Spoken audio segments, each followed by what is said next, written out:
kabajamtootaaf jaalatamtoota hordoftoota chaanaala keenyaa Introduction to Basic Medical Laboratory Science Chapter 1 Part 2 dha walitti deebinee jirra. Akkuma yaadatamu kaleessa Introduction to Basic Medical Laboratory Chapter 1 Part 1 waliin barannee dabarsuun keenya ni yaadatama jechuudha. Kanaafuu paartii san xumurree paartiin nuti paartii lammaffaadha walitti deebina jennee irratti dhaabne WHO classification of laboratory dha jechuudha. Kaleessa bal'ina wanti nu laalle WHO classification of microorganism or infectious agent into risky group into 4 risky group dha. Har'ammootu WHO takka World Health Organization kun laboratory levelii gurguddoo afuritti qoqqoodee jechuudha. Mee levelii gurguddoo afran inni itti qoqqoode sun maal akka ta'anii fi maal akka of keessaa qaban maal irratti hundaa'ee akka inni qoode kan waliin ilaalu ta'a jechuudha. Kanaafuu turtii gaarii isiniin jenna. The first one is basic laboratory level 1 or laboratory level 1 isa jennuun kuni maqaa biraatiin maal jechuu ni dandeenya. Common laboratory level 1 jechus numa dandeenya bakka basic isan jechuudha. So basic laboratory level 1 is what is the simplest kind and adequate for work with organism which have low risk to what? Low risk to the individual laboratory personnel as well as to the members of the community. Lala. Amma maal yaadachuu qabdanii riskii group organisms yaadachuu danda'uu qabaata yeroo waa'ee laboratory kana barutti. Riskii groupii afran qoodesan irratti hundaa'e ammallee laboratory tokkoon riskii group organismii kaleessa barre afran saniif barbaachisullee lafa kaa'e jechuudha WHO'n jechaadha. So fakkeenyaaf kaleessa yeroo isin barsiisutti risky group organismii keessaa risky group 1 mootuudha moo 3 moo 4 dha kan maal ta'an kan individual irratti illee low risk qabanii fi akkasumas immoo laboratory personnel fi memberii komanii sanirratti illee low risk qabanii isa kamii jennaan isa lammaffaa san jechaadha. Kanaafuyyuu wanti isin beekuu qabdan risky group organismii kaleessa barannesa waliin wal akka qabatuu fi isarratti hundaa'e laboratoriin kun akka qoqqoodame hubachuu danda'u qabaatan jechuudha. Kanaafuu basic laboratory level 1 kan jennuun kuni jedha. Inni kuni maalidha? Tokkoffaarratti very simplest among the types of 4 level of basic laboratory this one is the simplest one and adequate for what? Adequate jechuun isa salphaadha akkasumas adequate jechuun immoo isa mijataadha. Maaliif? For work hojjechuudhaaf maal waliin organismii akkamii wajjin which have low risk to the individual laboratory personnel as well as what? As well as the members of community. Bakka miseensa hawaasa irratti fi akkasumas immoo laboratory personnel ogeessa laboratory dhuunfaa fi miseensa hawaasa hundarrattu kan riskii xiqqaa qabu organismii riskii xiqqaa qabu irratti dalaguudhaaf takkaa'u isa san diagonize gochuudhaaf gosti basic laboratory level fayyadu basic laboratory level 1 akka ta'e hin dagatina jechuun dhaamsa kooti. Kanaafuu hooma 3-4 irraa baruu qabdan jechaadha asirra. Tokkoffaa simplest dha. Lammaffaan immoo adequate dha. Eenyuuf adequate? Organismii dhuunfaa laboratory dhuunfaa takka ogeessa laboratory isa dhuunfaa fi akkasumas immoo miseensa hawaasa irratti riskii xiqqaa fidu takka dhibee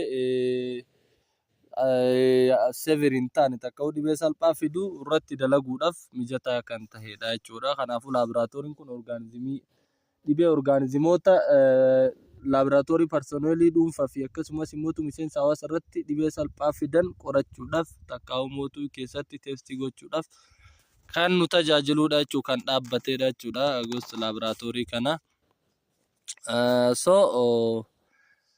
Another thing is organisms are categorized under risky group 1 by what? WHO. Kanaafuu organismiin basic laboratory level 1 kana jalatti jiran takka'u organismiin basic laboratory level 1 kun dhibee isaa qoratu organismii maal jalatti qoodame kaleessa maal jalatti WHO'n qoode riskii group 1 jalatti ka qoodatu maal jala jira basic laboratory level 1 jala jira jechuudha.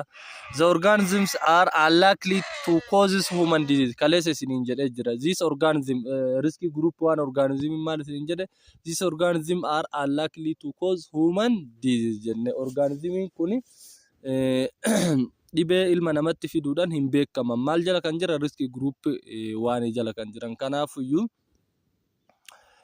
organismiin basic laboratory level 1 kunillee dhaabbateef organismii dhibee namatti fiduudhaan hin beekamne takkaa'u dhibee namatti fiduu hin dandeenye kana qorachuudhaaf takkaa'u qorannoo isaaniitiif dhaabate jechuudha. Dhibee isaan yoo namarrattis hin fidin maal irratti fidan waan ta'eef food irratti fidan waan ta'eef food spoilage baakteeriyaa ta'uu danda'a organismiin sun baakteeriyaa nyaata faalu ta'uu danda'a common molds ta'uu danda'a moldii ni beektan jedhee yaada habuuttaa jedhanii waan matarratti wanti godhatu tokko fangii gosa fangii keessaa kan habuuttaa akka xilaatti mataa isaa gubbatti godhatu san akkasumas yeast yookaan isa raacitii jennuunii fi kanneen kana fakkaatan kun the best examples of risky group 1 microorganism illee akka ta'e beeka akkasumas immoo laaboraatoorii tam keessatti qoratamanii takkaa'u laaboraatoorii kamtu isaaf adukeetidha jennaan laaboraatoorii level 1 basic level 1 tu jara kanarratti qorannoo gaggeessuuf mijataadha jechuudha. Kanaafuu waan asirratti waa lama adda baafattan. Tokkoffaa food spoilage baakteeriyaa fi common mold fi yeastiin riskii group 1 microorganism akka ta'e adda baafattanii lammaffaa mootu jara kanaaf mootu basic laboratory levelii jiran keessa level 1 tu isa kanaaf mijataadha jechuudha. Qorannoo irratti gaggeessuuf garuu jarri kun maal fiduudhaan hin beekaman. Dhibee ilma namatti fiduun hin beekaman garuu nyaata irratti fidan aannan irratti yookaan nyaata fi dhugiitii irratti bakka nyaata fi dhugiitii irratti dhiibbaa fidaniif kanaafuu laaboraatooriin isaan barbaachisa jechuudha. Namni tokko erga ilma namaa irratti dhiibbaan finne laaboraatooriin maaliif isaaniif barbaachise yure basic laaboraatoorii level 1 kun maaliif isaaniif barbaachise maal qorannaa kan jedhu laaboraatooriin kan dhaabbatu dhibee ilma namaa qofa qorachuuf osoo hin taane faalamiinsa nyaatallee ni qorata faalamiinsa dhugiitii kanneen akka aannanii kanneen immoo beevareejii fi akkasumas immoo dhugaatii warshatti oomishaman kanaa fi bishaan fi kanneen kana fakkaatan irratti illee qorannoo ni gaggeessa jechuudha. Laaboraatoorii yoo jedhamu laaboraatoorii ilma namaatiif dhaabbatu qofa osoo hin taane kan nyaataafis bishaaniifis aannanii fi kanneen kana fakkaataniifis dhaabbatutu jira jechuudha. Kanaafuu laaboraatooriin kanaaf isa barbaachisa jechuudha ilma namaa qofaaf osoo hin taane. Maaliif jennaan akka waliin faallessine wanti kun waan wal faallessine fakkaata organism are unlikely to cause human disease erga jenne laaboraatooriin maa jara barbaachifti ture erga dhibee ilma namaa fiduu hin dandeenye gaafa jenne yoo ilma namaa irrattis hin fidin nyaata irratti dhiibbaa yookaan faalamiinsa fidan dhugiitii irratti fidan fi kanneen kana fakkaatan waan fidaniif jara kana irratti dhiibbaa isaan fidan kana qorannaa jechuudha yoo namarrattis fiduu baatan akkasitti adda baafachuu danda'uu qabaatanii akka isiniif galuuf jedhee irra deddeebi'u jira wanti kun likkitti adda isinii bahuu danda'uu qabaata jechuudha. So the second one is what basic laboratory level 2 da basic laboratory level 2 kun immoo basic laboratory level 2 is what suitable or adequate for what for work with organisms that predisposed to moderate risky to laboratory worker and limited risky to what to the members of the community. Kun immoo amma maal yaadatan gizeen akkana jedhu risky group type 2 yaadachuu danda'uu qabaatan jechuudha. Maaliif kaleessa maal jenna risky group type 2 moderate risky to what the laboratory worker or individual jenna. Limited risky or low risky to what to the members of community jennee jechuudha kaleessa. Kanaafuyyuu basic laboratory level 2 kun maaliif mijataadha? Organismoota maal predispose godhan maal fiduun beekaman riskii madaalawaa ta'e takkaa'u giddugaleessa ta'e kan baay'ee haa hin ta'in kan looyis hin ta'in dhuunfarratti ogeessii laaboraatoorii dhuunfarratti fi akkasumas immoo riskii daangeffamaa ta'e takkaa'u kan guutumaan guututti hin jirre maal irratti meembarii koomaniitii irratti fiduudha warroota beekaman takkaa'u warra riskii gruupii type 2 jedhamu san qorachuudhaaf mijataa kan ta'edha WHO'n jaraaf keettee jechuudha. Kanaafuu WHO'n laaboraatoorii leevalii maal irratti hundooyte bakka afuritti qoodee isiniin jedha riskii gruupii maayikirooorgaanizimii takka infectious agent irratti hundooyte bakka afuritti qoodee jechuudha. Riskii gruupii afraniifuu tokko tokko jechuudha. So And also categorized under what risky group type 2 by what WHO criteria dha jechaadha. Kanaaf can cause they can cause what they can cause serious human disease. Kanaafuu laaboraatooriin amma ilmuma namaatiifuu isaan barbaachisa. Jarri kun warri risk group type 2 kun ilma namaatti dhibee serious ta'e fiduudhaan beekamu waan ta'eef sababa saniif laaboraatoorii gahaan isaan barbaachisa jechuudha. Isaan sun kam fa'aa ta'uu danda'a? Baakteeriyaa keessaa gram positive baakteeriyaa kan ta'e Staphylococcus. Staphylococcus kun gosa sadiitu jira. Staphylococcus epidermis, Staphylococcus aureus, Staphylococcus saprophytes kan jedhamantu jira. Hin barattan gara fuulduraatti baakteeriyoolojii keessatti. Inni biroo immoo gram negative baakteeriyaa kan ta'e maalidha? Streptococcus gram positive ta'e kunillee Streptococcus kunillee gram positive ta'e kan maalidhaan argamudha? Chainidhaan argamudha jechuudha arrangementiin isaa. Kanaafuu gram positive Streptococcus catalase negative dha. Inni kunillee gosa 4-5tu jira. Streptococcus pyogenes, Streptococcus agalactiae and Streptococcus maal jennee qoonna pneumonia jennee bakka gurguddoo 3-4tti qooduu ni dandeenya jechuudha. Most of what enterobacteria hedduun isaanii enterobacteriaadha. Enterobacteria jechuun baakteeriyaa garaacha namaa keessa jiranidha jechuudha. Warri risk group type 2 kana jala jiran jechuudha. Kanaafuu laabiraatoorii basic laabiraatoorii level 2 kun dhibee microorganismii amma isinii risk group type 2 jala jiran kanaan dhufan qorachuudhaaf nu tajaajila jechuudha. Kanaafuu yoo namni tokko dhibee Staphylococcus aureus haa ta'u, Staphylococcus saprophytes, epidermis fi Streptococcus pyogenes, agalactiae akkasumas pneumonia fi kan kana fakkaataniin qabame, Escherichia coli fi kan kana fakkaataniin qabame laabiraatooriin dhibeen isaa keessatti qoratamu takka yaalamu laabiraatoorii level 2 akka ta'e hin dagatinaa. Isiniin jechuun dhaamsa kooti isinii gala jedheeti yaada.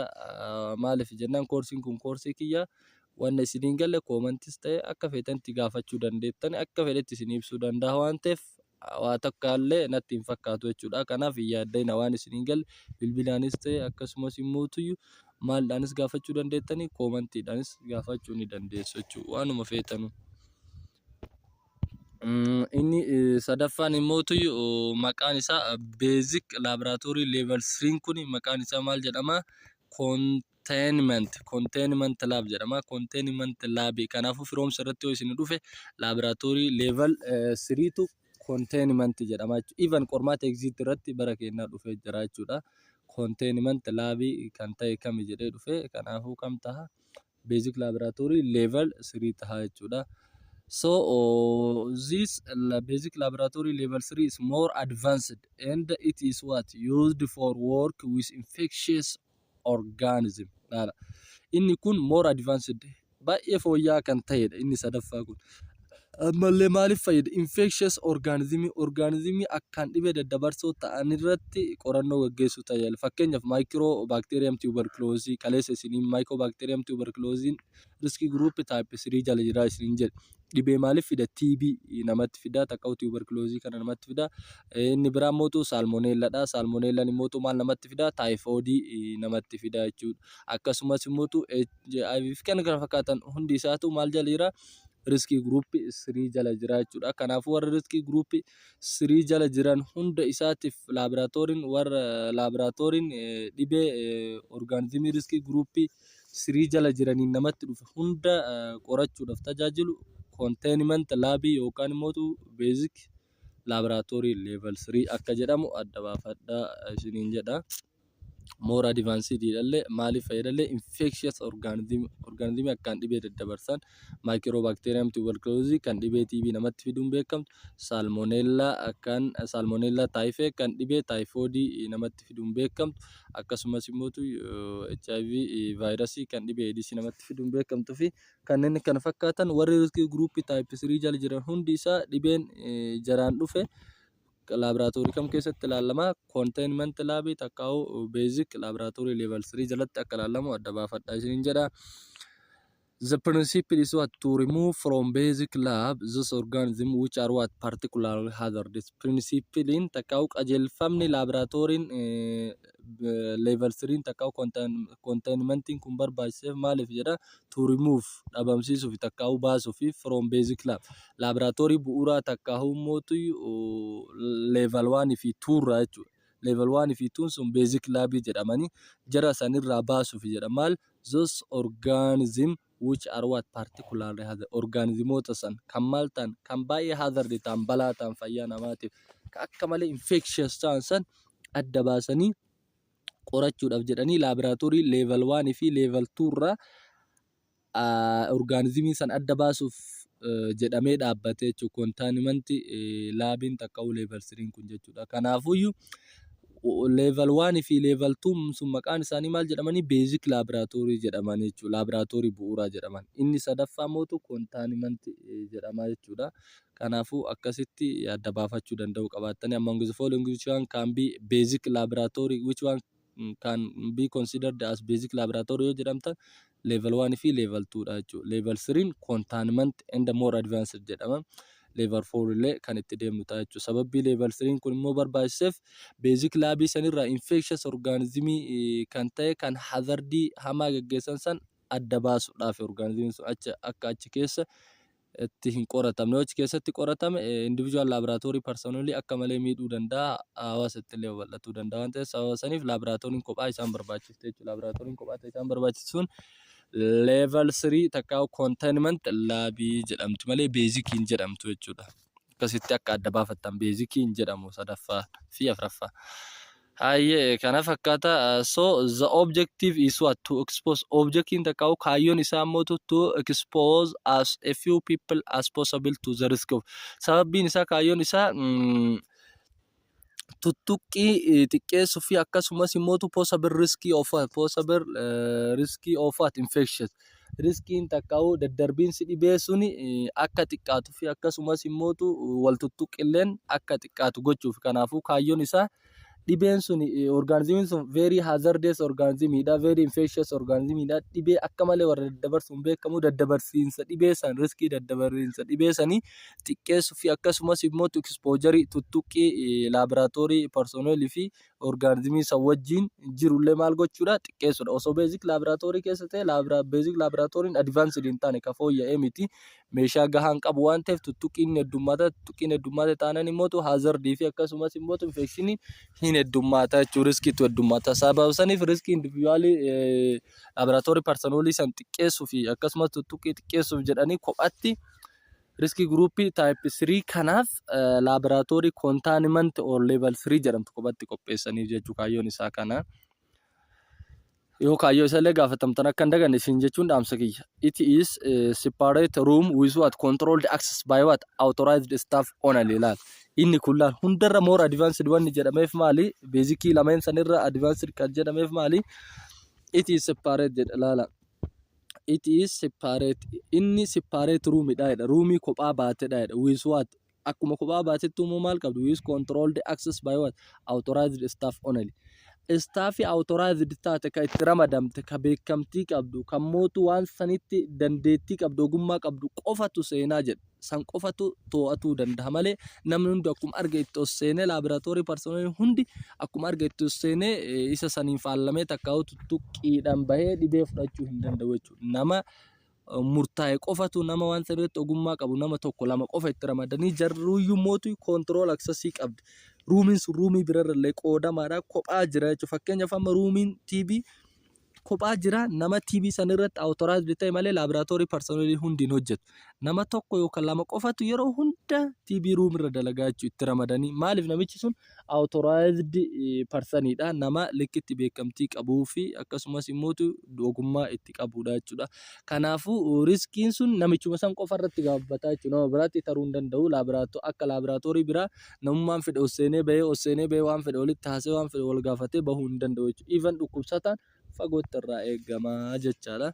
Maaliif organismiin santu mycobacterium tuberculosis ka TB fidu santu very infectious organismiidha. Ammallee HIV virus illee immoo very infectious waan ta'eef sanaaf irraa dhoorgamaa jechaadha. akkasumas it should be what, it should be fitted with what, microbiological safety cabinet. Ammallee mootu microbiological safety cabinet tu jira achuma keessa.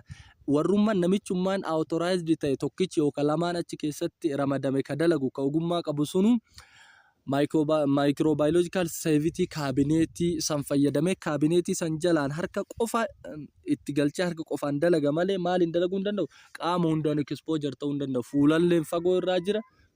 Akkasumas immoo lukaan fagoo irraa jira, qaama biraa hundaan fagoo irraa jira. Harka tokkicha qofaan achi itti naqee harka san qofaan achi keessatti biosafety cabinet akkasumas microbiological biosafety cabinet keessatti maalidha dalagaa jechuudha. Innummaan sun authorized body maan sunu ufuma san irraa riskii xiqqeessuudhaaf maal fayyadama, microbiological safety cabinet akkasumas biosafety cabinet fayyadama jechuudha. Biosafety cabinet osoo amma fakkiirra jiraatee isin garsaa, yeroo itti aanu immoo hin argina waan ta'eef kitaaba kana keessatti isin garsaa jechuudha biosafety cabinet san. Kanaafuu biosafety cabinet riskii dhuunfaa sana, riskii hawaasa biraa xiqqeessuuf authorized body fi authorized body qofa itti ramanna, namni hundi seenuu hin danda'u.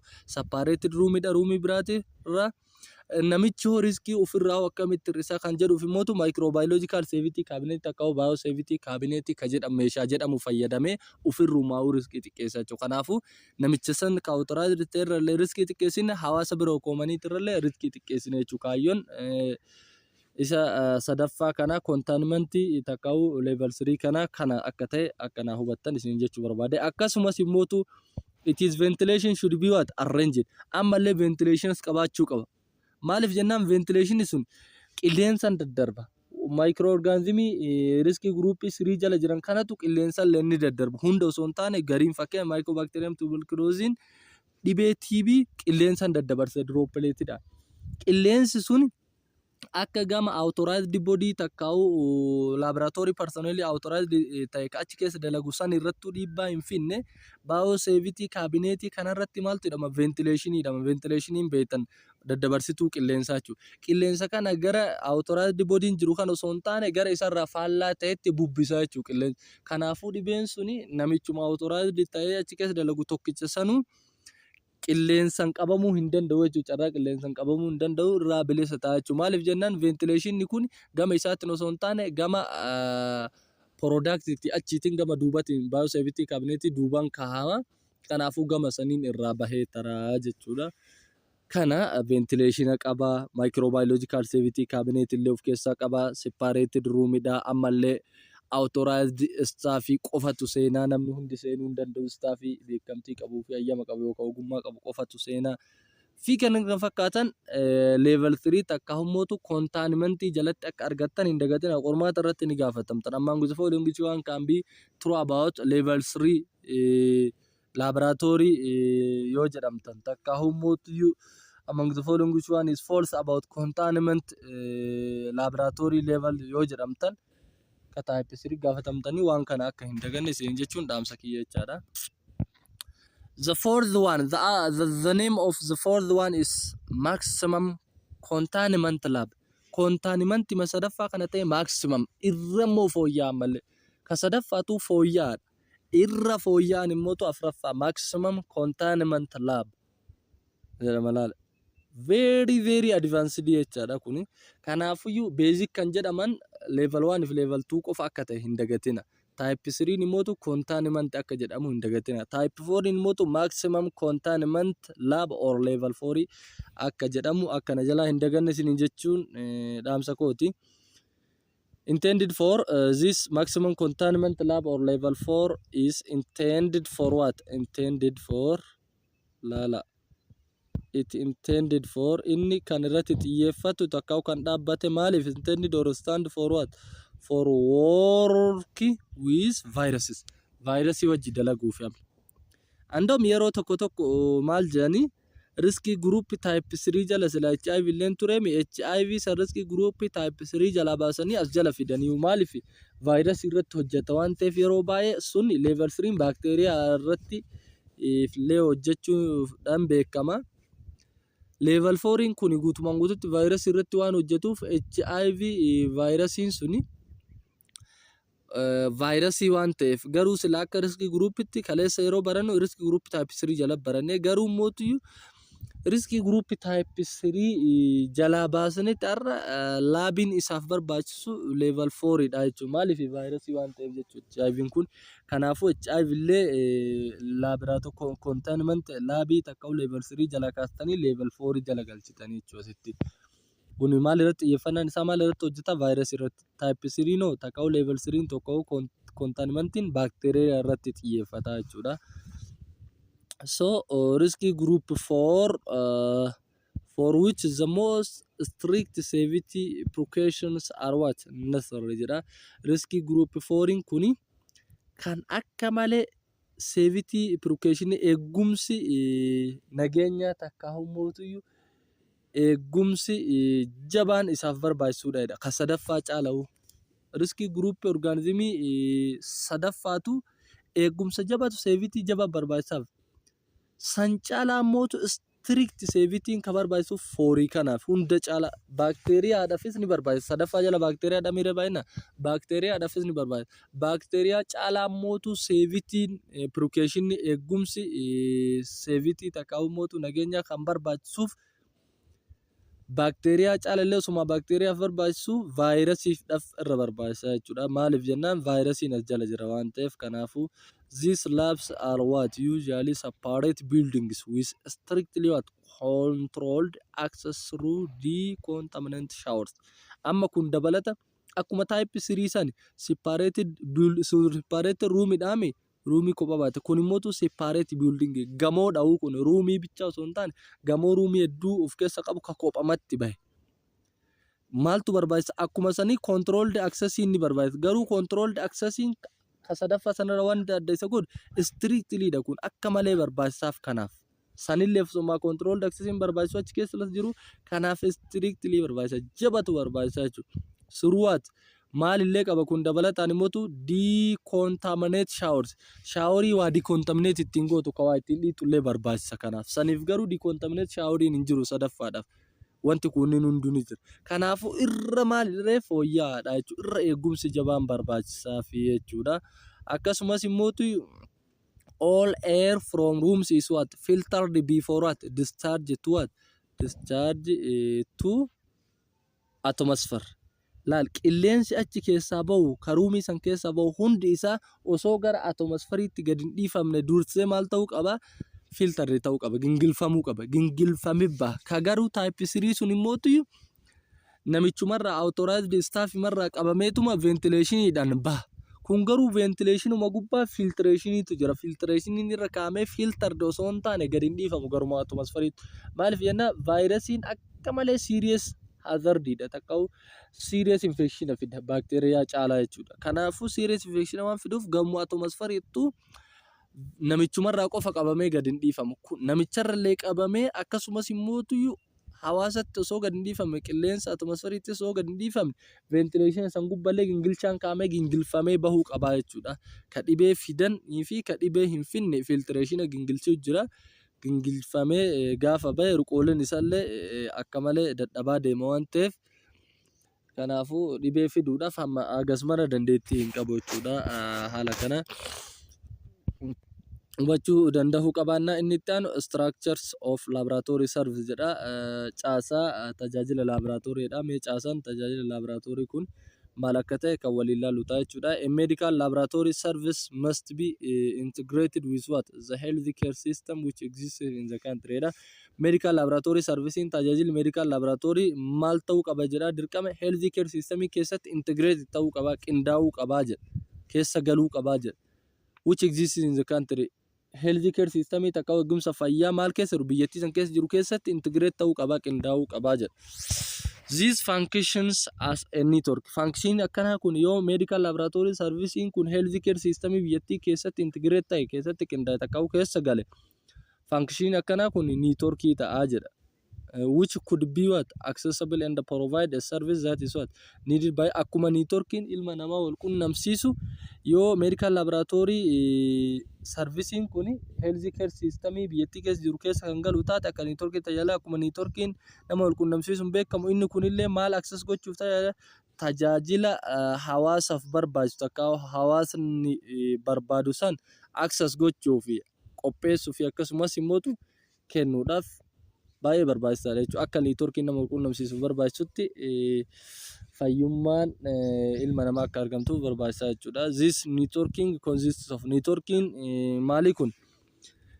Medical laboratory servicing health care system biyyattii keessa galuun akkanatti jara kun lama ol keessatti integrate ta'uun kun networking kun maal of keessaa qaba jedha wantoota armaan gadii qabedha. Tokkoffaa irratti community based health center lab health center hawaasni hundeeffate san keessattis laabiin ni barbaachisa. San keessaa tokko comprehensive health centers lab. Health center hawaasa hedduu walitti qabata kaa'u guutuu taate yookaan giddugala taate jechuudha. Investigation, controlling and preventing kaayyoon immoo comprehensive health centers lab kana laboratory health center waliigala irratti dhaabatu kun ga'een isaa maali immoo investigation, controlling and preventing major diseases in the community.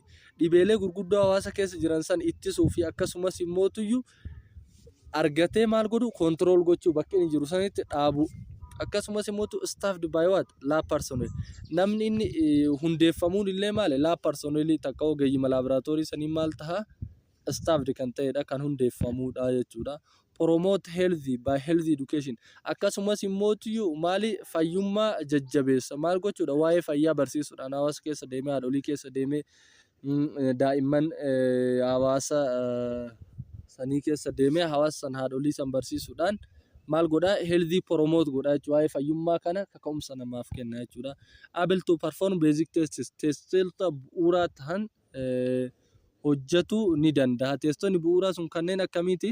Taayifoodii fa'aa ta'uu danda'a, taayifasii fa'aa ta'uu danda'a. Akkasumas immoo maali dhibeelee sassalphoo bileed guruuppii fa'aa ta'uu danda'a. Akkasumas immoo HCG takkaa'u hormoonii ulfa ittiin ilaalanii fi kan fakkaatan basic laboratory test kan jedhaman maaliin dalaguu ni danda'a? Comprehensive health centers laabiin kun dalaguu ni danda'a jechuudha. Maternity health unitiin kun immoo maal dalagaa?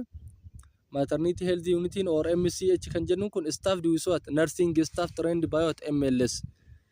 Kun immoo eenyudhaan hundeeffama?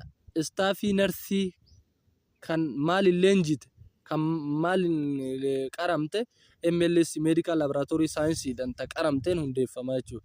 Nursii maalis baratte medical laboratory science baratte malee nursiin kophaatti hundeessuu hin dandeettu. Kan nursii deebitee ammallee maalillee baratte medical laboratory science barattee fi responsible inni kun immoo maternity health unit kun maaliif responsible ta'a maaliif itti gaafatamummaa fudhata in screening for anemia. Dubartoonni ulfaa yeroo baay'ee maternity jechuun warra haadholii jechuudha. Haadholii yeroo baay'ee yeroo dahanfaa yeroo da'umsa isaanii dhiigni akka malee irraa dhangala'uudhaan anemiyaan itti dhufuu danda'a yookiin yeroo ulfaa mootuu sababa hanqina nyaatarraa kan ka'e anemiyaan itti dhufuu danda'a. Anemiyaa fi proteinuria hanqina proteinii takkaa'u jiraachuu proteinii fincaan keessaa fi dhibee anemiyaa screen gochuu takkaa'u ilaaluu. Collecting blood for antibody screening akkasumas immoo dhiiga isaanii antibody test dalaguudhaaf irraa fuudhuu. For examination of parasites akkasumas parasitoota tokko dubartoonni yeroo ulfaa fi yeroo dahan booda parasitiin adda addaatiin maal ta'u qabamuu danda'u waan ta'eef parasitoota akkasii fi akkasumas dhiiga isaanii antibody testidhaaf jedhanii irraa fuudhuu fi kan fakkaatan jedha.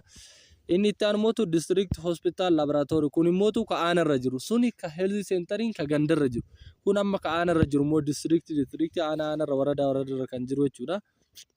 In addition to the work stated above, the laboratories have an important role in Kaana kunimotu supervising the work of a community-based health center. Health center hawasa takaumotu kaganda gandara jirtusan supervise gochuu irra deemee ilaaluu takau to'atu ga'ee isaati. Akkasumas testing referred specimen health center takau community-based health center sanirratti dalagamuu dadhabe. Fakkeenyaaf amma maalinfa HIV keessa laaluudhaaf dhiigni achirratti hin dalagamu. Chemistry testing achirratti hin dalagamu. Testoota achirratti hin dalagamne health centeriin meeshaa hin qabne meeshaa laboratorii gahaa ittiin ilaaltu hin qabne kana gara ufiitti maal godha referred godha irraa ol fudhata jechuudha. Natti ol ergaa jedhee irraa taqabbalee dalagaa jechuudha. Ka achirratti hin dalagamne ka achirratti meeshaan gahaan hin jirre kan kunis gahee isaati. Inni biraa has facilities for what? Clinical investigation and epidemiological survey. Akkasumas immoo clinical investigation argannoo fayyaa adda addaatiif maal godha haala mijeessuuf akkasumas epidemiological survey. Faffaca'insa dhibee sanillee kan qoratudha. Dhibee fakkeenyaaf hawaasa keessatti jiru faffaca'insa isaallee kan qoratuu danda'u isa kamii diistiriiktiirra kan jiru jechuudha. Laaboraatoorii diistiriiktiirra jiru kan aanarra jiru kan gandaa osoo hin taane kan aanarra jiru jechuudha. Inni itti aanu mootu specimen collection and transportation system saampilii takkaa'uu naamunaa namarraa fuudhuu fi akkasumas immoo geejjibu garamitti fa'aa geejjiba gara maalitti riijinaala laaboraatoorii naannoorra jiru takkaa'uu kan godinarra jiru fa'aatti ispeesimaayinii walitti qabee ol dabarsuullee gahee maalitti gahee isa kamiiti isa diistiriiktiirra jiru takkaa'uu isa aanarra jiru kanaati jechuudha. Akkasumas patients attending health center to benefit from facilities of district health laboratoryidha. Patientiin health centerii attend godhu yeroo hunda health centerii dhaqu kuni health center irratti haalli akka isaa mijatee inni fayyadamaa ta'u taasisa. Warra asii kanatu dhaqee supervise godha waan ta'eef kan gandaa sanni to'ata waan ta'eef kanaafuu patientii yeroo hunda health centerii san attend godhu achirraa fayyadamaa akka ta'u taasisa. Fakkeenyaaf amma qoricha TB fuudheetinii health centerii namicha sanitti kaluu jirtutti fidee fi achirraa akka fudhatanillee ka taasisu warra maalii kana warra diistiriiktii kana warra aanattu fuudheetiniin qoricha TB san takkaa'u kiniina san ji'a jahaaf achi naqaa health centerii sanirra ogeessa health centerii dhaabbata health centerii sanirra kaa'ee hawaasa kan gandaa sanirra kaa'ee fi akka inni distaansii fagoo hin deemne tiraanspoortii hedduun kafalletti achumaa dhaqee akka inni fudhatullee godhee isallee fayyadaa jechuudha. Akka isa fayyaduuf dandeettii qabus isa kana jechuudha. Epidemics to be investigated rapidly jedha. Akkasumas immoo faffaca'insi dhibeellee immoo rapidly takkaa'u saffisaan warra argatu takkaa'u warra qoratudha jechuudha. Warri aanarra jiru kuni. Inni sadaffaa regional or hospital laboratoryidha. Laboraatoorii hospitaalatti amma kun kan buufataa birataa kan buufataa gandaa fi aanarra jira buufan. Amma naannoo gaafa dhaadne kan hospitaala jechuudha laboraatoorii hospitaalatti. Inni kun in addition to the work stated above the laboratories dalagaalee laboraatoorii lameen kan gandaa fi aanaa sanirra dabalataan inni kun kan sadaffaa kun inni dalagu jedha. Assist and supervise the district kun immootu suni laal ka aanaa ka gandaa to'atee gargaara. Kun immootu ka diistiriiktii ka aanaa kana kun ka naannoo kun immootu ka aanaa kana to'atee gargaara jechuudha. Kuni kanaafuu gaheen isaa ka naannoo kana diistiriiktiirra jiru kan warra aanarra jiru san to'achuu fi gargaarutu gahee isaati jechuudha. Saniif dhaabbate analyze referred space sample. Ammallee akkuma gandarraa gara aanaatti referred ta'u specimeniin ka aanaa sunillee meeshaalee hin qabne qaba. Naannootu irra qaba waan ta'eef hospitaalatu irra qaba waan ta'eef saampila achirratti aanarratti dalagamuu hin dandeenye gara ofiitti maal godhaa referred godhee ka inni itti ka aanan itti ol dabarsan irraa fuudhee dalagaa jechuudha saampila san. Saampila san analyze godhaa jechuudha inni xiinxalaa. Perform a range of specialized tests. Ammallee mootu testii specialized takkaa'u testii addaa testii jajjaboo testii akkamii fa'aa fakkeenya reeppi keezii fa'aa infertility keezii fa'aa infertility jechuun masheenummaa testii qorannoo maseenummaa akkasumas immoo qorannoo gadaamessaa akkasumas immoo qorannoo dhibee HIV fi kanneen kana fakkaatan qorannoo jajjaba kana qorannoo seelii fuudhuudhaan tishuu takkaa'u kaansarii seelii yookaan kaansarii tishuu fi kanneen kana fakkaatan kana regional laboraatoorii naannoorra jiru sadarkaa godina yookaan naannoorra jirtutu dalaguu danda'a. Testii specialized ta'e ka adda ta'e ka meeshaa jabaa fi akkasumas immoo ogummaa jabaa gaafatu kana dalaguudhaafillee warri oolu warra naannoorra jiru kana jechuudha. Inni biraa immoo gaheen isaa investigate epidemic and do more clinical and public health facility. Laal eegumsa fayyaa hawaasatii fi akkasumas immoo faffaca'insa dhibee irratti investigation jabaa ka argatu diistiriiktii caalaa warra kamii regionaalati jechuudha. More clinical ka ta'e. Kan fayyaadhaan wal qabatu jechuudha. Trains lab technicians by what organizing refresher courses. Ammallee mootu laboraatoorii teeknishaanaaf ogeeyyii laboraatoorii warra dippiloomaadhaan qaxarameefillee warri leenjii kennu laboraatoorii eessarra jiru laboraatoorii naannoorra takka hospitaalarra jirutu warra gandarra jiruu fi warra mootiyyuu aanarra jiru. Buufata aanaa fi buufata gandaarra warra jiru saniif warri leenjii kennu warra ogeeyyii laboraatoorii warra digirii warra dippiloomaatiif takka warra aanaa fi gandaarra jiruuf leenjii warri kennu warra sani malee qaamni biraa dhufee leenjii hin kennuuf jechuudha. The Ind one is what central or hospital or public health laboratory. Kun amma public health laboratory jechuun kun akkami specialized international ka ta'e jechuudha. Akkuma fakkeenya amma international clinical laboratory Finfinnee keessa jiru hin beektan jedhee yaada. Nam tokko tokko nuti amma practical achirra bahaa ture. International clinical laboratory jira, regional laboratory jira, international irratti illee baanee ture. International sana jechuudha amma kun.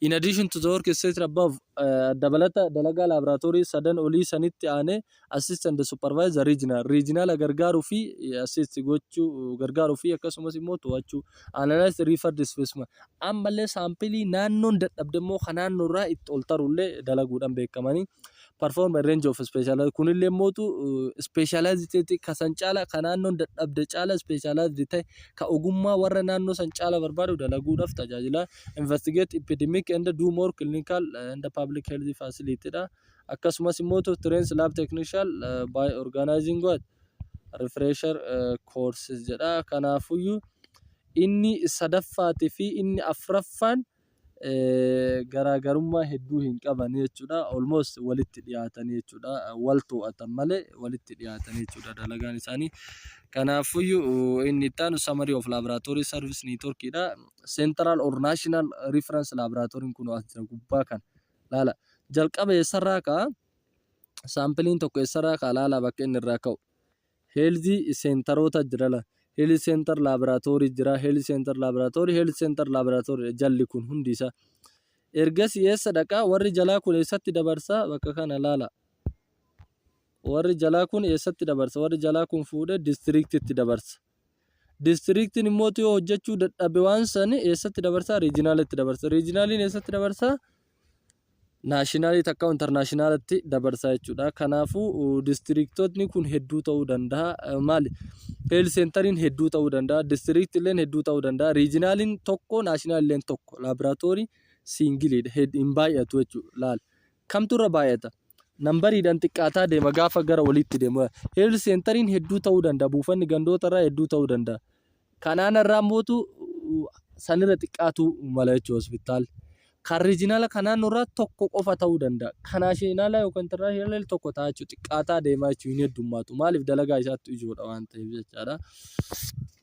Akkasitti ilaaltanii kun istiraakcharii laaboraatoorii jechuudha. Caasaa inni ittiin qindaa'u ispeesimaanii asirraa riifar ta'aa deema. Riifar ta'aa deema jechuudha. Akkuma ogummaa fi meeshaan jiru wal taruudhaan riifar ta'aa deema. To'annoo mootu gubbaa gadi to'atamu. Kuni kana to'ata. Kuni kana to'ata. Kun immoo kana to'ata akkasitti laaluu danda'uu qabaattanii kanaafuyyuu har'aaf barnoota kenna asitti kan dhaabnu ta'a yeroo itti aanu immoo roles of medical laboratory in the health care system kan jedhu walitti deebinu ta'a hanga saniif nagaannuu tura horaa bula siniin jechuun dhaamsa kenna hedduu galatooma isin jaalanna isin kabanya chaanaalli kun chaanaala keessanii subscribe comment like share gochuudhaan guddifadhaa haa guddifannu isiniin jenna galatoma